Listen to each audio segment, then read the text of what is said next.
झूठे ही जिंदगी के हो जाए साजा, मिली ना कबो कुंवार वाला माजा, ऐसन मरद नहीं मिली पाई, ऐसन मरद नहीं मिली पाई।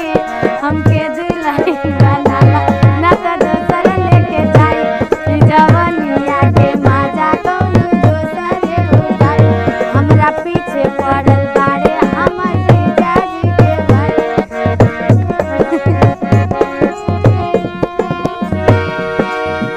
रहे ना पाई जरत रहे प्यार हो, लइका जे होई तो बड़ी परिवार हो, गौवा घर वालों के सब दाना माई हो।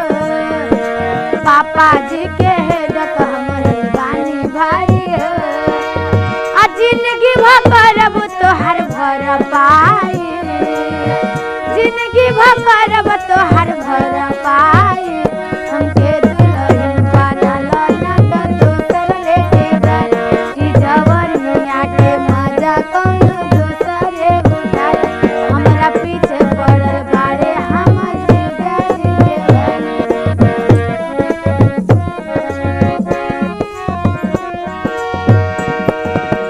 बारू ना लइका बने का जमाना, माई से कही के तू कही दान माना।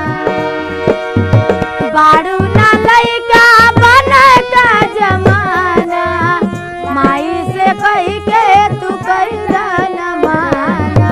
इतना दिन ले तोहरा संग रहनी माजा से, अब बात चलत बा शादी के बसन कुछ राजा से। देखी हाथ मान जइहे बाबू माई, आ देखी हाथ मान जइहे बाबू माई।